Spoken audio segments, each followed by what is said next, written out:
parole à la Fondation pour la Nature et l'Homme, alors sur un sujet d'actualité très fort qui n'a pas pu vous échapper, la crise agricole, et puis à l'approche aussi du Salon de l'agriculture. L'enjeu là, de ce webinaire, c'est de décrypter quels sont les véritables enjeux pour les agriculteurs. Et donc là, aujourd'hui, je donne la parole à Éline Etienne, qui est responsable agriculture donc à la Fondation pour la Nature et l'Homme, et Enzo Amaroli, pardon, Éline Etienne qui est responsable élevage durable, et Enzo Amaroli qui est responsable agriculture. Merci beaucoup, Amandine, et bonjour à toutes et tous. On va essayer dans cet exercice et cette présentation de vous présenter un peu notre analyse de la crise agricole.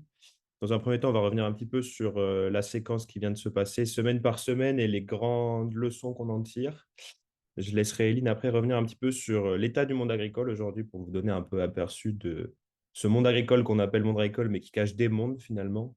Et puis, on vous montrera après un peu la réponse qui a été apportée par le gouvernement, notamment sur les reculs environnementaux qui vont particulièrement nous intéresser, nous, parce qu'on est une association de défense de l'environnement, et sur les recommandations qu'on propose, nous, pour répondre à ces enjeux qui vont, vous en doutez, un peu sur une direction différente que celle donnée par Gabriel Attal et ses ministres aujourd'hui. Donc, pour revenir un petit peu sur la séquence de la crise agricole qui s'est ouverte, on l'a découpée un peu en 3 semaines finalement. La première semaine, elle a démarré donc aux alentours du 18 janvier par là, plutôt dans le sud-ouest de la France, donc Lot-et-Garonne et dans la région Occitanie. Il y a eu des manifestations spontanées qui se sont organisées, des agriculteurs qui se sont retrouvés pour exprimer leur colère. Il faut savoir que le sud-ouest aujourd'hui, c'est une région qui est particulièrement vulnérable à pas mal de crises et de problématiques qui sont liées au changement climatique, à l'effondrement de la biodiversité, même à la vulnérabilité économique de ce secteur agricole qui est particulièrement touché par des inégalités qu'on va voir juste après. Donc, il faut savoir qu'aujourd'hui, le sud-ouest, effectivement, c'est une zone où il y a une agriculture qui est de plutôt petite taille par rapport au nord de la France et où on a des exploitations assez diversifiées et qui vont avoir finalement un peu plus de vulnérabilité par rapport à ces crises. Et en fait, pour l'histoire, donc tout est parti, un petit peu comme pour les Gilets jaunes à l'époque, d'une révision sur une taxe sur le gasoil non routier, le GNR, qui a été acté lors du budget qui a été, enfin pas voté, mais adopté par 49.3 à l'Assemblée nationale en octobre 2023, et ce, avec l'accord des syndicats majoritaires agricoles, hein. Ils participent à ces discussions au même titre que les associations et les différents représentants de la nation, mais qui a été mise en œuvre que le 1er janvier, ce qui peut expliquer finalement cette colère qui est arrivée un peu après, au moment où la mise en œuvre de la taxe a été actée. Il y a eu cet effet de trop-plein qui s'est exprimé, et donc, à la manière des Gilets jaunes, on a eu cette manifestation spontanée qui a commencé à se regrouper tout au long de cette première semaine, mais qui était à ce moment-là un petit peu dispersée et pas totalement encadrée. Et en fait, ce qu'on a constaté à partir de la deuxième semaine, c'est une organisation de la mobilisation et une prise de parole progressive des acteurs qu'on a plus l'habitude d'entendre sur les questions agricoles, et donc notamment le syndicat majoritaire, la FNSEA, et son pendant chez les jeunes qui sont les jeunes agriculteurs, où là, il y a eu, mais on le voit le 24 janvier, c'est-à-dire près de 6 jours après le début des barrages, une organisation de cette demande et une première liste de demandes qui a été remise. Donc, c'était le document qu'on vous a mis sur le PowerPoint, là, qui s'organisait autour de 3 axes, mais que nous, on analyse plutôt autour de 2. Il y a la question de la dignité, donc de reconnaissance du métier d'agriculteur face à la difficulté aujourd'hui auquel ils peuvent faire face, la difficulté de comprendre les politiques publiques, de les appliquer, des objectifs contradictoires avec les moyens qui sont donnés, ce avec quoi on est d'ailleurs plutôt d'accord, il faut le reconnaître. La question de la juste rémunération, donc il y a une loi assez connue qui est la loi Egalim, qui date maintenant de 2018 ou 2017, si je ne dis pas de bêtises, qui était censé rétablir de la valeur et la répartition de la valeur dans les filières agroalimentaires, donc entre les distributeurs, les industriels et les agriculteurs, et qui est aujourd'hui mal appliquée finalement. Donc il y avait une vraie demande de mieux appliquer cette loi. Et ensuite, et c'est là où il y a eu quand même beaucoup de demandes et beaucoup de choses qui ont été obtenues, c'est ce qui se cache derrière des meilleures conditions de production. Ce qui se cache derrière ça, c'est l'abaissement des normes, le fait de limiter les surtranspositions, et on y reviendra après pour expliquer un peu ce terme et ce qui se cache derrière, et des allègements sur certains dispositifs, notamment sur des zones non traitées par rapport aux zones humides, par rapport aux habitations, le plan éco-phyto, on en a parlé, enfin voilà, tout un tas de choses qui sont perçues aujourd'hui comme des contraintes et qui, selon la FNSEA dans sa revendication, empêchent les agriculteurs de faire correctement leur métier. ce qu'on a un peu plus de mal à partager. Mais encore une fois, on pourra revenir là-dessus. Et donc, finalement, le gouvernement a mis un peu de temps à se saisir de la question et à comprendre l'ampleur du mouvement. Mais ça vient aussi du fait que les demandes ont mis, comme on l'a vu, un peu de temps à être formulées. Et finalement, on a eu quand même, de la part du gouvernement, un certain blanc-seing sur pas mal de demandes qui ont été faites. On vous a listé les principales ici. Ce qui est important aussi d'avoir en tête, c'est que ce mouvement, il n'est pas que franco-français. Il était parti à la base de l'Allemagne et il s'est progressivement déployé à l'ensemble du territoire européen et il est encore en cours d'ailleurs dans certains pays. Donc il y a certaines revendications qui sont partagées. Donc par exemple, la première qui est sur la conditionnalité environnementale de la PAC, c'est-à-dire le minimum environnemental que vous devez faire pour avoir l'ensemble de vos aides de la politique agricole commune, euh, notamment sur ce qu'on appelle les jachères, mais qui est un concept un peu plus compliqué que ça derrière, qui a été revu à la baisse et sur lequel il y a une dérogation qui a été obtenue pour qu'en fait, il n'y ait plus cette conditionnalité pour obtenir les aides. La mise à l'arrêt du plan Ecophyto qui a fait couler beaucoup d'encre. Donc, le plan Ecophyto, c'est le plan national de la France pour réduire l'usage des pesticides de 50%. Et une remise en question de la légitimité de l'ANSES, qui est l'agence qui aujourd'hui encadre l'autorisation de mise sur le marché des pesticides en France et leurs conditions d'utilisation. Et donc, il y a régulièrement des débats sur la légitimité de cette agence et le fait de mettre un peu plus de politique dans l'orientation de ces demandes, ce qui pose un peu de questions sur la place des scientifiques aujourd'hui dans la décision politique. Des reculs aussi au niveau européen, mais on y reviendra aussi, parce qu'aujourd'hui, il faut savoir que 80% à peu près de la réglementation environnementale en France vient de l'Europe. Donc, il y a quand même des gros enjeux à suivre ces sujets au niveau bruxellois. Donc, il y avait un texte qui était en cours de négociation au niveau du Parlement européen et du Conseil sur les émissions industrielles qui concernent certains types d'élevages, gros élevages, hein, pas des élevages extensifs, des gros élevages qui vont avoir des émissions polluantes, etc., sur lesquels il y a un certain nombre de reculs qui vont être potentiellement actés. Et enfin, un retour sur le fonctionnement des arrêtés qui sont pris au niveau local par les préfets, où il y a aussi un certain nombre de mesures qui vont être prises pour limiter les recours de la part notamment des associations environnementales sur certains types de projets qui peuvent être déposés. Enfin, voilà, globalement, un recul assez fort et une bonne partie des demandes du syndicat majoritaire qui ont été adoptées par le gouvernement sans trop de concertation préalable. Eline, je te laisse la main. Oui, merci beaucoup et bonjour à toutes et tous. Maintenant, on va essayer de voir un peu plus l'hétérogénéité du monde agricole et de ses revendications pour comprendre aussi ce que nous, on perçoit comme un décalage entre certaines demandes, certains reculs et les causes structurelles qu'on a identifiées dans la crise. Donc, petite cartographie sur la slide suivante des syndicats agricoles on est d'abord sur les difficultés, pardon. Petit état des lieux socio-économiques sur les difficultés rencontrées par le monde agricole et surtout les inégalités qui sont de plus en plus fortes au sein du monde agricole, de ces mondes agricoles. On a déjà un taux de pauvreté qui est à 18%, mais on voit sur la carte de droite que la question des revenus, c'est aussi une question qui est assez discriminée d'un point de vue territorial. On vous a mis donc une carte des revenus médians des ménages agricoles. En gros, plus c'est foncé et plus les revenus sont élevés, plus c'est clair et plus les revenus sont faibles. Et donc, on voit que sur le sud, et notamment le sud-ouest, où sont parties les manifestations, les revenus des ménages agricoles sont beaucoup plus faibles que dans le nord de la France ou même dans l'ouest. Et cette carte, elle raconte aussi des choses sur les lieux de mobilisation et les revendications qui peuvent être différentes selon les lieux de mobilisation, avec aussi peut-être une facilité plus grande d'arriver jusqu'à Paris quand on est dans le nord de la France ou dans l'ouest par rapport au sud-ouest. Et ça donne aussi un rapport au pouvoir et une facilité plus ou moins grande aussi à céder sur certaines revendications selon ces endroits territoriaux qui sont liées aussi avec certaines dominances en termes d'orientation agricole. Dans le sud-ouest, on va être sur de l'élevage plus extensif. Et puis, dans le nord, on va être sur plus des céréales. Et à l'ouest, ça va être de l'élevage aussi, quand même assez intensif, avec des céréales, mais aussi de manière assez intensive, pour le dire vraiment à gros traits. Donc des inégalités économiques importantes et marquées géographiquement. Un autre constat sur lequel moi j'insiste beaucoup, c'est l'augmentation des coûts de production on a plus 30% des coûts de production en 3 ans pour les agriculteurs, qui sont liés notamment à l'augmentation des coûts de l'énergie. Jusqu'à présent, ils étaient compensés par une hausse des prix et donc c'était assez indolore. On voit quand on regarde les statistiques que sur novembre-décembre l'année dernière, on commence à avoir un croisement et que c'est de moins en moins compensé par une hausse des prix. Donc ça explique aussi beaucoup. Et nous, ça nous interroge que la question de ces coûts de production qui sont liés en fait à un modèle intensif soit peu mis à l'agenda.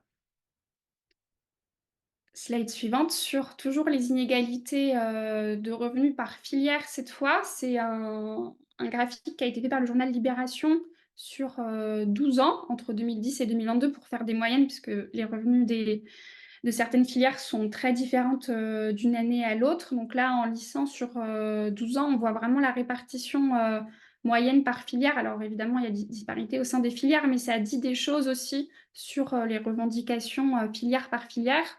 On voit que les élevages, hormis pour les élevages de volailles et de porcs, sont ceux qui ont les revenus les plus faibles.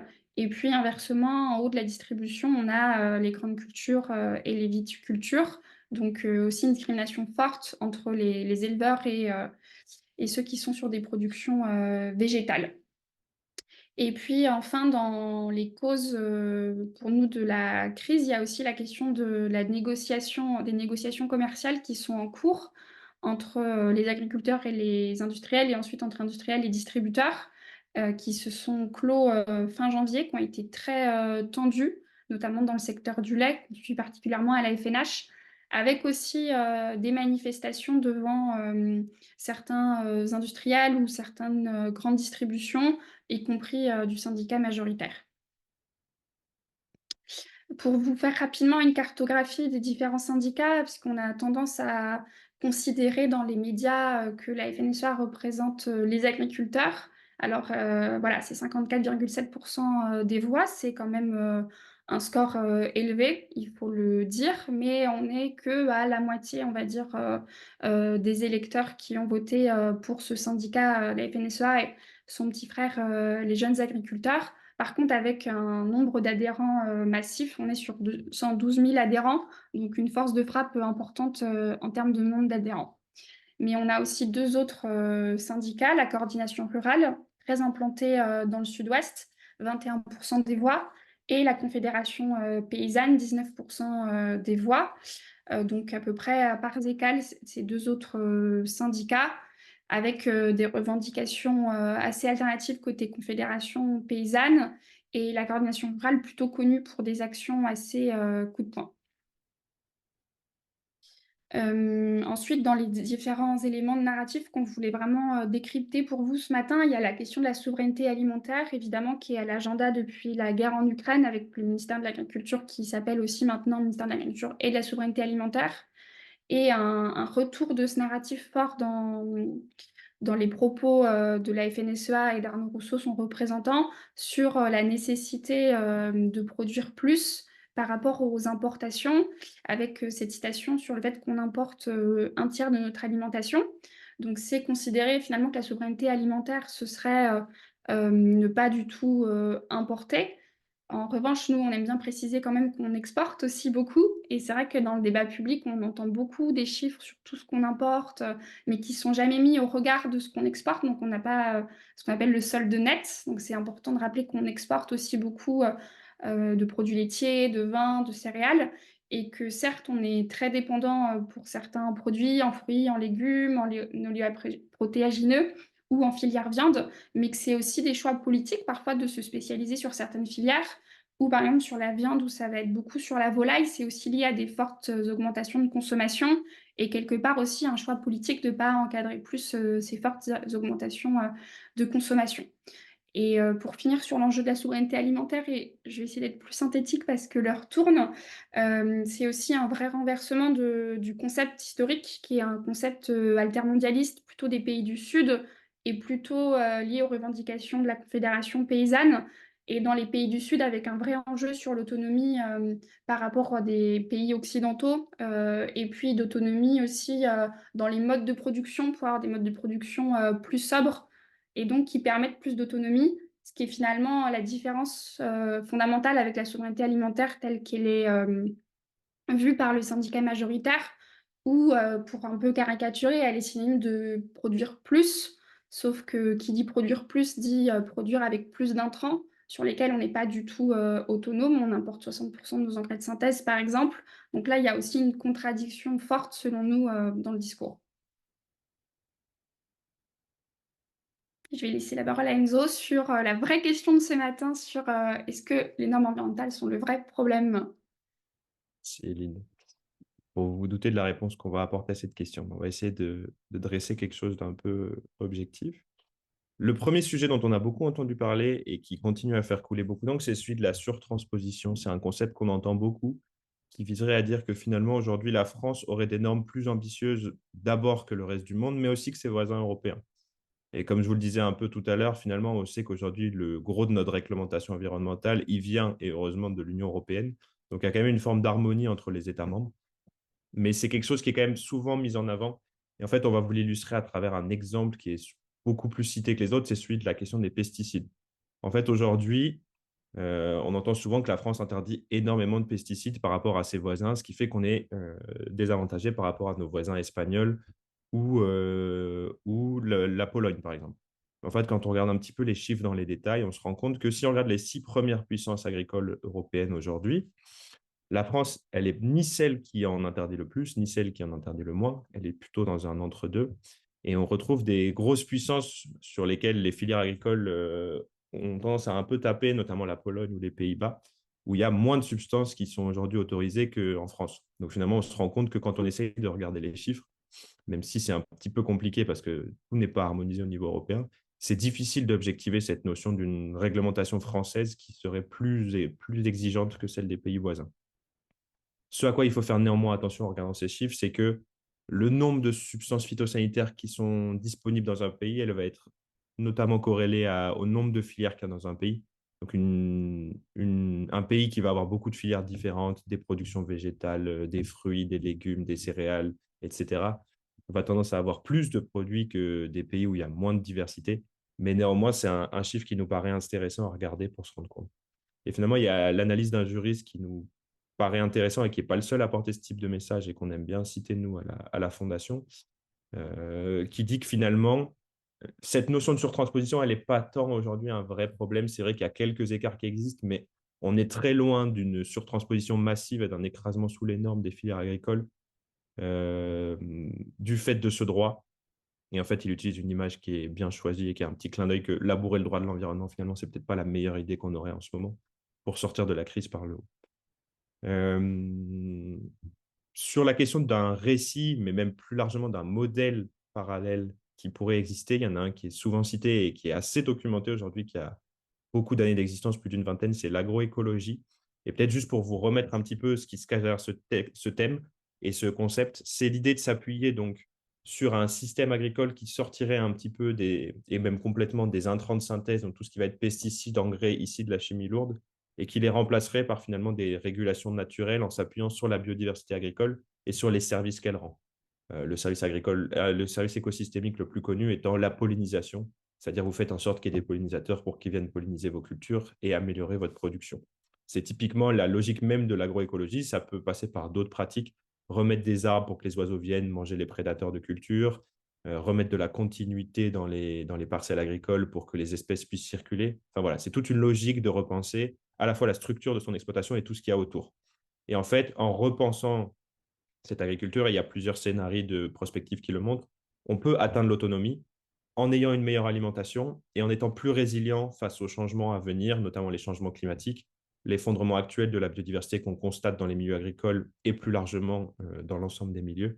Et donc finalement, on se rend compte qu'aujourd'hui, cette question, elle est insuffisamment prise en compte par les pouvoirs publics. On a une loi qui est en cours de préparation sur la transmission des fermes et le renouvellement des générations. Ce sont des questions qui sont aujourd'hui absentes et ce dont on s'alarme complètement, de dire que sans repenser le modèle, c'est difficile d'imaginer une suite pour l'agriculture aujourd'hui, avec le nombre d'agriculteurs qui va partir à la retraite dans les prochaines années.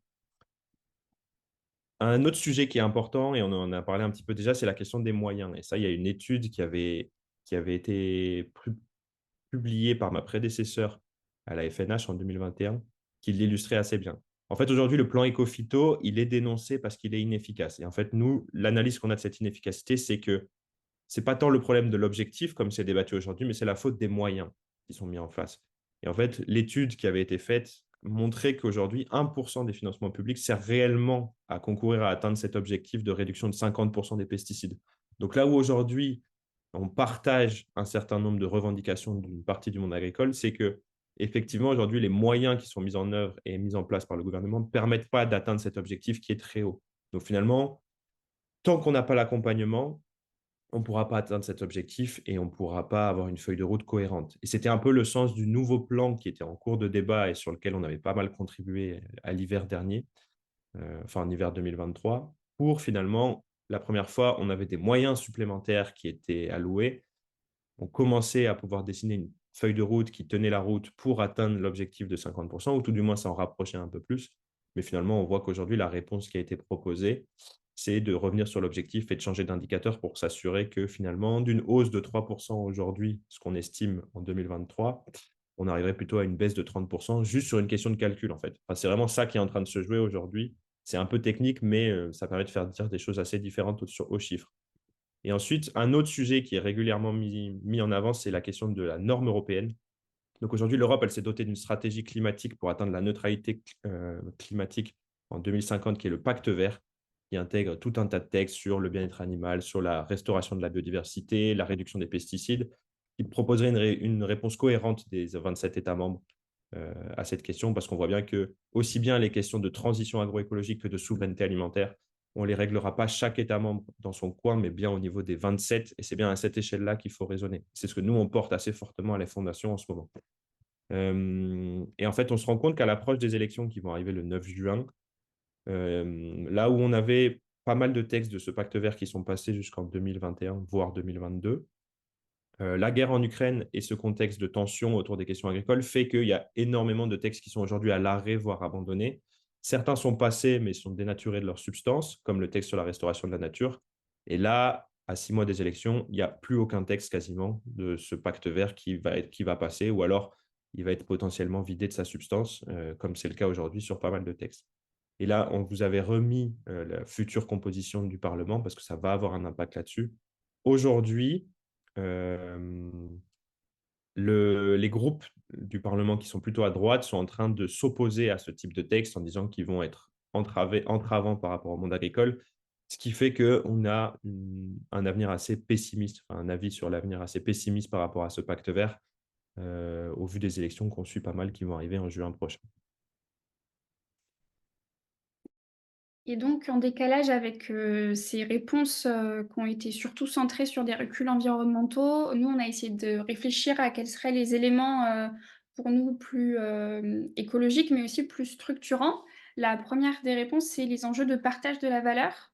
On a publié une étude en novembre sur la filière laitière, avec quelques chiffres assez édifiants sur une inégalité croissante au sein de cette filière-là. Donc, c'est des analyses évidemment qui, pour l'instant, ne s'appliquent qu'à la filière laitière. C'est des chiffres sur cette filière-là.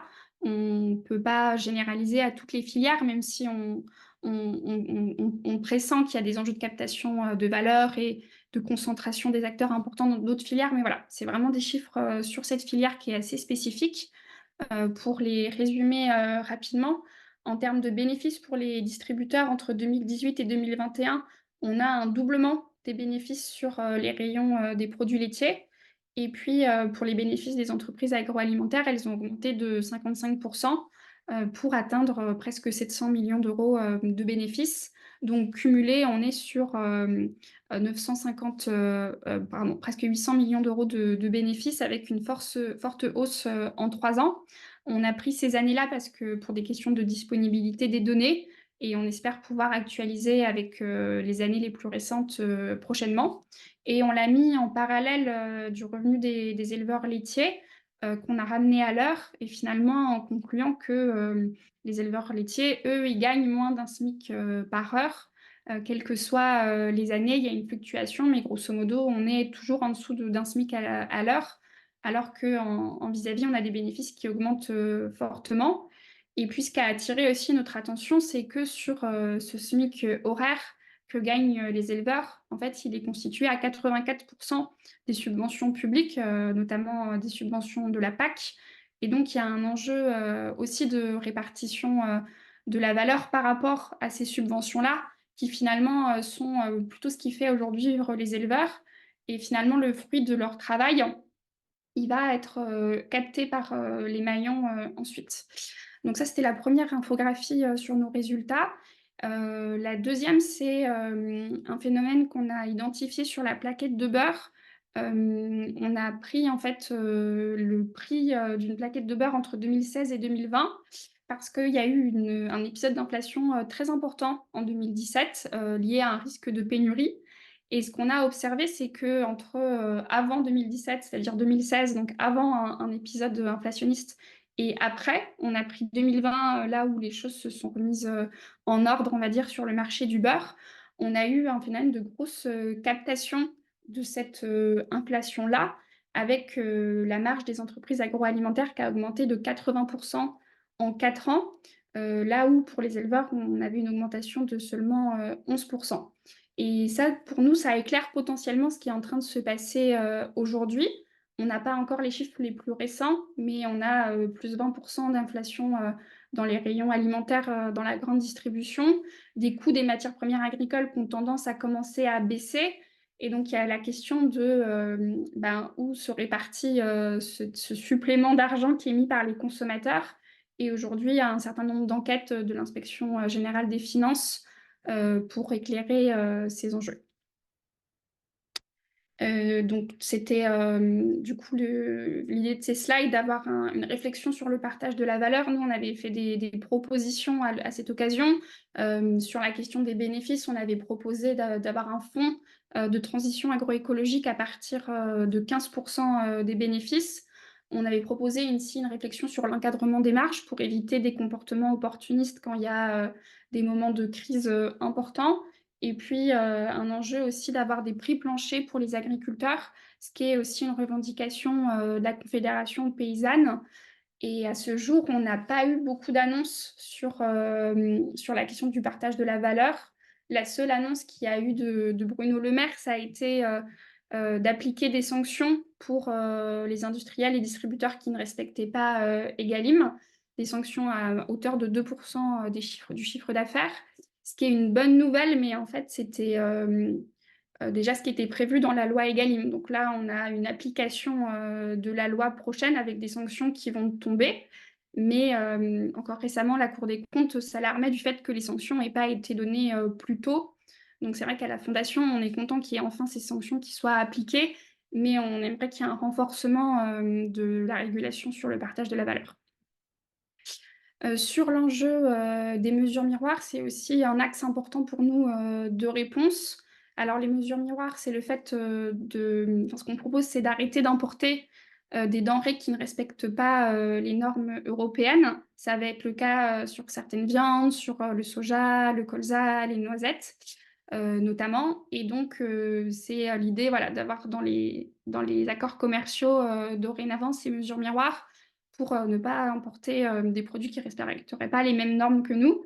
Et l'enjeu pour nous, c'est vraiment d'avoir beaucoup plus de cohérence. Et pour le coup, je pense que c'est quelque chose qui fait consensus au sein du monde agricole, de sortir des injonctions contradictoires entre d'un côté une volonté d'être très compétitif et puis de l'autre des normes assez différentes. Et donc ce que nous on porte à la FNH et qui fait l'objet d'une campagne qu'on vous invite à signer, c'est à la fois de mettre en place ces mesures miroirs-là pour protéger le marché européen de la concurrence déloyale et en même temps de continuer l'ambition de transition agroécologique, mais de vraiment faire les deux en même temps, à la fois ce protectionnisme et en même temps de garder le cap sur la transition agroécologique pour des enjeux aussi de résilience, puisque les agriculteurs sont les premiers touchés par le changement climatique. Sur des réponses un petit peu plus macro, l'enjeu pour nous, c'est d'avoir un accompagnement. Et je vais te laisser mettre toutes les slides, Enzo, d'un coup, comme ça ira plus vite. Il y a non seulement les subventions de la PAC, on a 9 milliards par an en France, et qui sont attribuées sans critères d'équité entre les agriculteurs et même qui ont tendance à renforcer les inégalités puisqu'elles sont proportionnelles à la surface. Donc sur les fortes inégalités de revenus, par exemple, qu'on a montrées, on pourrait imaginer d'avoir des dispositifs de correction grâce à la PAC. On a aussi peu de soutien avec la PAC à des pratiques agroécologiques. Donc, on a vraiment besoin de mettre en cohérence ces subventions publiques avec nos objectifs environnementaux. Sinon, c'est vrai que pour les agriculteurs, c'est difficile de faire des efforts environnementaux si ce qui permet d'avoir des subventions ou de gagner sa vie, c'est d'avoir des pratiques plus intensives. Donc là, il y a un enjeu de mise en cohérence. On rappelle l'enjeu de soutenir l'agriculture bio. C'est la seule agriculture qui se passe de pesticides et d'engrais de synthèse. Donc, à un moment où on se demande comment on va respecter le plan éco-phyto, à un moment où le prix des engrais explose, c'est étonnant de ne pas soutenir davantage l'agriculture bio. Ça ferait sens. Et là, il y a vraiment besoin de penser en termes de débouchés et pas seulement la restauration collective, mais aussi la grande distribution, qui est la majorité des débouchés aujourd'hui des produits alimentaires.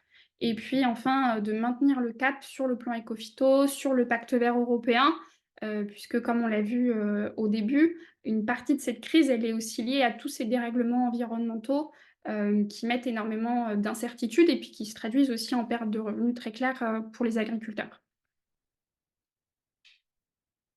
Et je crois qu'on a fini. Voilà, merci. Merci Eline et merci Enzo. Merci beaucoup, c'était très clair. J'ai déjà un certain nombre de questions, mais n'hésitez pas si vous en avez d'autres. Il y a d'abord une question peut-être de compréhension. Si très rapidement, vous pouvez revenir sur la surtransposition, c'est-à-dire qu'est-ce que c'est et comment voilà, comment vous la définissez, Enzo. Ouais, en fait, la surtransposition, c'est l'idée selon laquelle la réglementation française serait plus exigeante que la réglementation européenne. Donc, en fait, c'est un, un terme qui est souvent mis en avant pour dénoncer ça et dire qu'en fait, aujourd'hui, il faut arrêter de mettre en œuvre des politiques environnementales en France parce qu'on est déjà meilleur que le reste du monde et a fortiori que nos voisins européens. Et en fait, nous, là où on dénonce un peu cette utilisation, c'est qu'en fait, le gros de notre réglementation aujourd'hui, il vient de l'Europe. L'Europe, elle harmonise un certain nombre de pratiques sur l'utilisation de pesticides, sur les conditions d'élevage, sur le bien-être animal, etc. Donc, en fait, c'est très difficile aujourd'hui de dire dans combien de cas précis la France est plus ambitieuse que l'Europe et sur quelles normes. Et en fait, ce qui se cache aussi derrière ça, c'est que parfois la France est même sous-ambitieuse par rapport à l'Europe et elle a déjà été condamnée en justice par rapport à ça. Donc, c'est toujours cette question du deux poids, deux mesures, mais c'est vraiment ça qu'il faut retenir. C'est le moment où la France est plus ambitieuse que l'Europe sur la réglementation. Avec peut-être, si je peux me permettre de compléter, une confusion entre un terme un peu juridique de surtransposition, c'est-à-dire de transposer en faisant du zèle certaines directives ou réglementations européennes, donc ce qui est une question juridique. Et pour moi, il y a aussi une question politique de, effectivement, est-ce que la France a envie d'être plus ambitieuse que ses voisins européens en matière environnementale? Et en fait, c'est pas la même chose. Il y a d'un côté faire du zèle en surtransposant, et il y a d'un autre côté se dire, ben, peut-être qu'on a envie d'être plus ambitieux. Et c'est vrai qu'il y a une confusion dans le débat public entre ces deux termes. Et effectivement, en plus, alors même qu'on n'est pas forcément plus ambitieux que nos voisins. Ok, merci beaucoup à vous. Il y a une remarque d'Alain sur le terme d'agroécologie qui dit finalement en fonction des personnes qui l'utilisent, il y a une différente acception du mot. Ça peut aller de Pierre Rabhi aux nouveaux OGM. Voilà, alors comment vous la définissez-vous et comment vous voyez ces différents usages du mot agroécologie? Je vais répondre du coup, enfin du moins commencer à proposer une réponse. En fait, le concept clé de l'agroécologie, c'est s'appuyer sur la nature pour que l'agriculture soit plus résiliente et qu'elle se passe en fait de tout ce qui rentre en dehors et qui viendrait un petit peu de l'industrie. Donc ça passe aussi bien par les OGM que par les pesticides et les engrais. Donc vraiment, en fait, c'est la contraction entre l'agronomie, la science de l'agriculture, et l'écologie, c'est-à-dire tout ce qui vient du milieu naturel et du fonctionnement naturel des écosystèmes. Donc pour nous, vraiment, la définition d'agroécologie, c'est ça. C'est s'appuyer sur les cycles naturels et essayer d'intervenir le moins possible en ajoutant le moins possible ce qui vient de l'extérieur pour faire fonctionner cet écosystème agricole. Donc en fait, ça exclut de facto les OGM qui sont tout sauf naturels aujourd'hui. Et du coup, pour compléter, c'est vrai qu'aujourd'hui, malheureusement, il n'y a pas de cahier des charges qui aurait été déposé, ce qui fait que c'est un terme qui est effectivement récupéré. De moins en moins, on sait ce qu'il y a derrière, en tout cas quand on n'est pas plongé dans ces questions-là. Et donc, sur la question des labels, pour l'instant, celui qui s'en rapproche le plus, ça va être le label bio, pour avoir une garantie, notamment de ne pas avoir d'utilisation de pesticides ou d'engrais de synthèse. Ok, merci. Il y a une question d'Anne-Marie sur le pacte vert européen. Est-ce que vous pouvez redonner les grandes lignes de ce pacte vert? Très rapidement. Tu veux, Eline? Ok, alors le pacte vert, en fait, c'est vraiment tout un paquet de mesures qui permettent d'amener l'Europe à la neutralité climatique en 2050, c'est-à-dire de plus avoir d'émissions et même voire de stocker plus de carbone qu'elle n'en émet. Et sur le volet agricole, il y a eu des stratégies qui ont été mises en œuvre, une pour l'agriculture qui s'appelle de la ferme à la table et une pour la biodiversité qui va concerner l'agriculture. Et en fait, l'objectif, ça va être de réduire, par exemple, les pesticides de 50% et notamment les plus dangereux, de réduire les engrais de 25% pour éviter la pollution, notamment des eaux et des sols, d'atteindre 25%, 20% d'agriculture biologique sur tout le continent européen. C'est vraiment une réflexion entre les 27 États membres.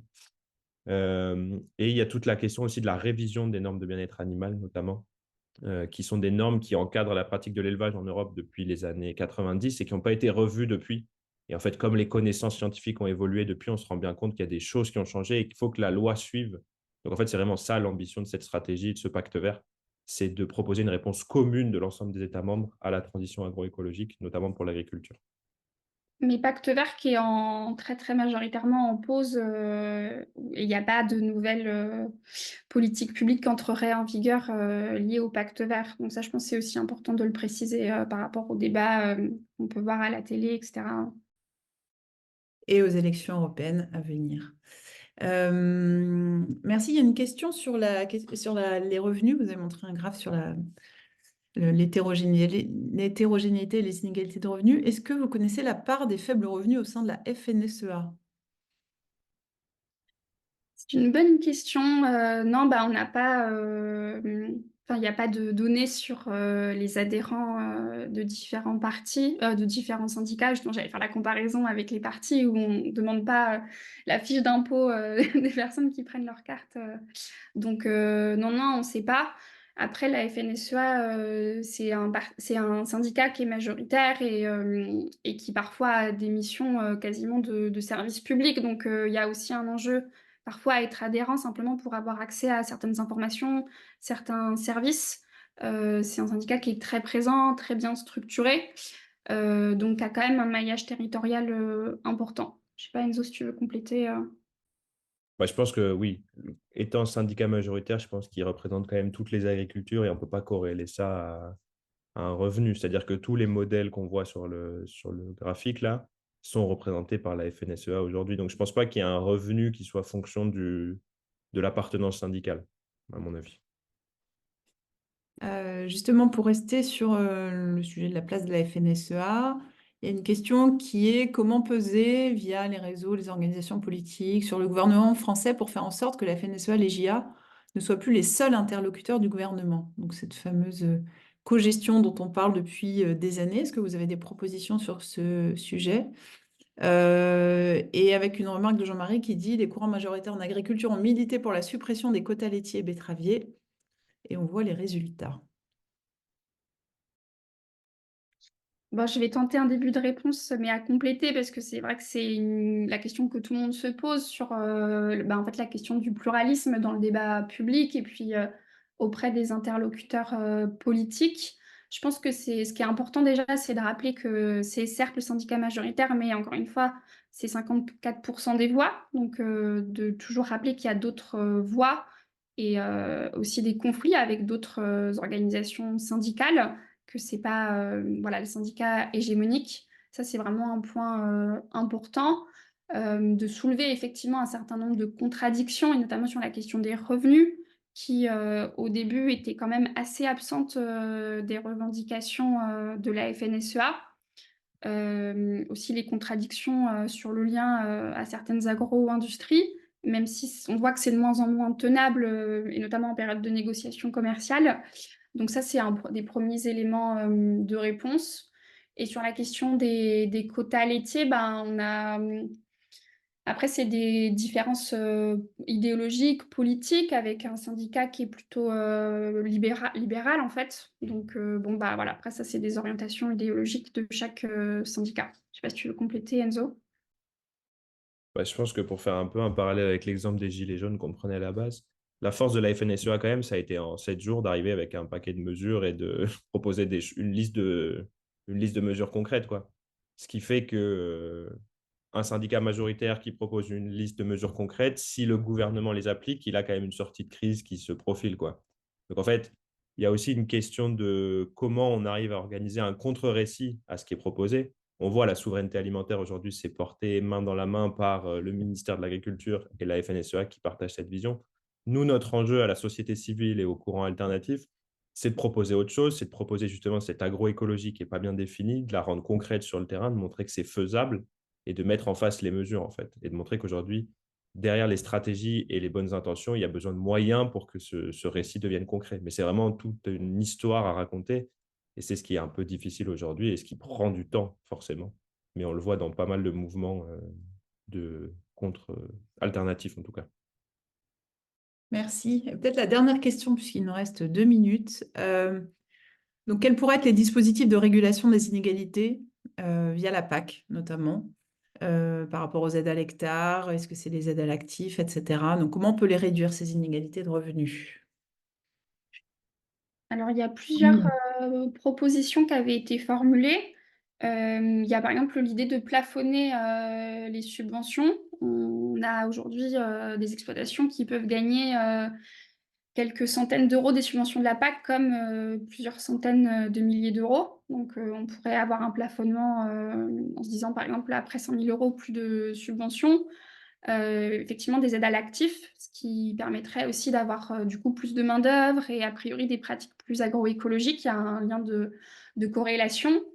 Et après, de corriger effectivement certaines inégalités entre filières avec certaines filières qui demandent plus de main-d'œuvre et du coup, ça coûte plus cher. Voilà. Je sais pas, Enzo, si tu as d'autres propositions. Oui, je partage complètement ce que tu dis. Et effectivement, ça rejoint un petit peu la question des moyens aussi. Si on voulait, par exemple, sortir des produits phytosanitaires, ça pourrait nécessiter plus de main-d'œuvre. Et donc, forcément, il y aurait cette question de comment on flèche les aides pour que les agricultures qui doivent s'adapter puissent avoir les moyens de le faire et de continuer à pouvoir nourrir la population. Donc, c'est sûr que ça pose la question de ce budget qui, aujourd'hui, la PAC, c'est quand même un tiers du budget de l'Europe. Donc, c'est des sommes colossales et qui sont, de notre dire, mais pas que du nôtre d'ailleurs, il y a des études qui montrent aujourd'hui mal utilisées et qui ne servent pas forcément à remplir les objectifs qu'on s'est nous-mêmes fixés, y compris sur ces questions de partage de la valeur. Merci beaucoup. Merci à vous. On va clore ce webinaire. Merci Eline et merci Enzo. Merci à toutes et tous. Donc, le webinaire sera disponible en replay à partir d'aujourd'hui. Donc, vous pourrez évidemment le revoir ou le diffuser. Et puis, je vous invite, si ce n'est pas déjà fait, à vous inscrire. Et si bien sûr, si ça vous intéresse, au prochain webinaire qui est le 1er mars sur le rapport Mal Logement de la Fondation Abbé Pierre qui a sorti son rapport donc, il y a quelques semaines. Il sera présenté par Manuel Domergue, le directeur des études. Merci à vous et puis à très bientôt.